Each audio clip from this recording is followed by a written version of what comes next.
Krishnam Vande Jagat Gurum. I pray to the Guru of the Universe.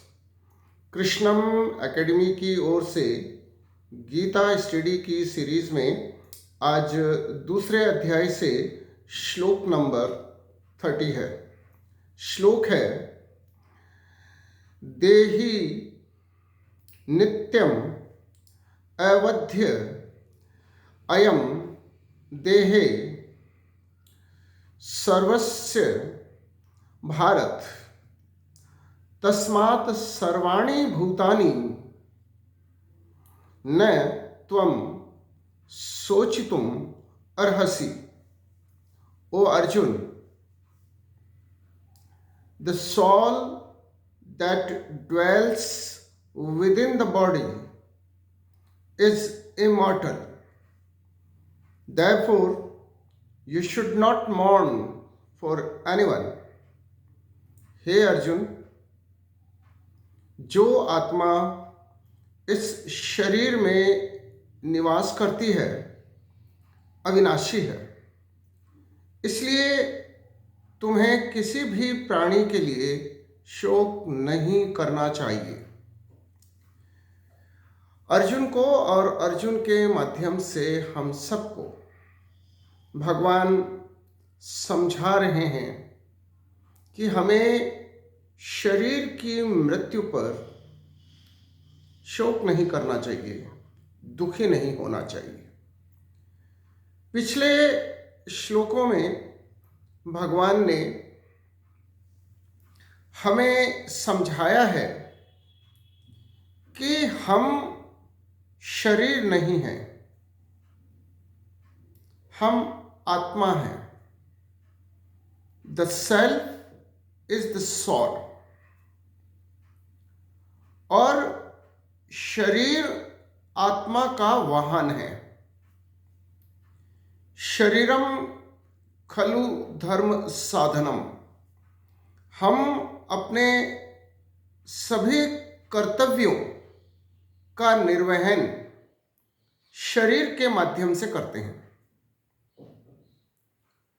और शरीर की मृत्यु निश्चित है। और जो निश्चित है, बुद्धिमान लोग उसका शोक नहीं करते हैं, उसको लेकर दुखी नहीं होते हैं।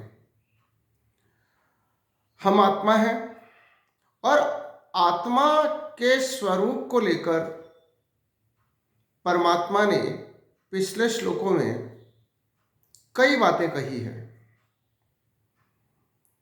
आत्मा नित्य है, शाश्वत है और आत्मा मरती नहीं है। और आत्मा एक ऐसा आश्चर्य है जिसको कोई भी जान नहीं सकता है। अगर कोई थोड़ा बहुत आत्मज्ञान प्राप्त कर भी लेता है तो वह उसे शब्दों की परिधि में लाने में असमर्थ रहता है। आत्मज्ञान हर आत्मा का एक व्यक्तिगत विषय है,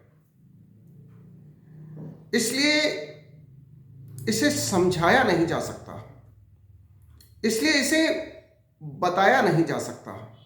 और इसीलिए भगवान ने पिछले श्लोक में इसे आश्चर्यवत कहा है और यह भी बताया है कि इसे जाना नहीं जा सकता।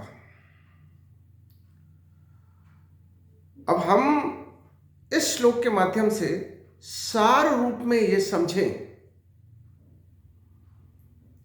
कि आत्मा अविनाशी है, अवध्य है। देहि नित्यम अवध्य अयम देहे सर्वस्य।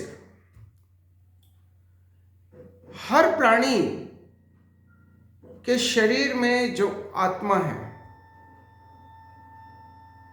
वह आत्मा नित्य है, शाश्वत है और किसी भी तरह से आत्मा को कोई भी हानि नहीं पहुंचाई जा सकती है और आत्मा के मरने का तो प्रश्न ही पैदा नहीं होता।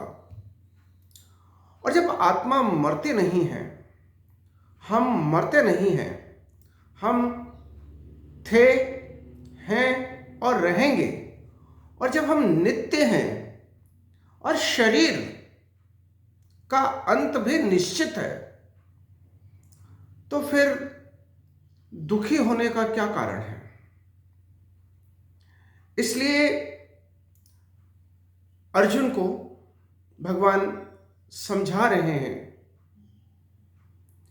क्योंकि हम जानते हैं कि अपने सगे संबंधियों की मृत्यु की आशंका से अर्जुन करुणा से द्रवित हो जाता है और ये कहता है कि मुझे स्वर्ग भी नहीं चाहिए, मुझे कोई राज्य नहीं चाहिए, और मैं अपने स्वजनों का वध करके पापी नहीं होना चाहता, मुझे कोई वैभव नहीं चाहिए। अर्जुन जो एक नैरेटिव बना रहा, वह नैरेटिव सत्य नहीं है। भगवान उसे सच को समझाते हैं, और सच ये है कि हर प्राणी को, हर व्यक्ति को जब शरीर प्राप्त होता है और एक शरीर की अवधि का जीवन प्राप्त होता है, तो उस जीवन में उसके कुछ नियत कर्तव्य होते हैं, कुछ लक्ष्य होते हैं, और लक्ष्य होता है आत्मज्ञान, और आत्मज्ञान का माध्यम है लोक मंगल। इसलिए हम अपने नियत कर्तव्यों को प्राप्त करते हुए आत्मज्ञान को अनुभव कर सकते हैं।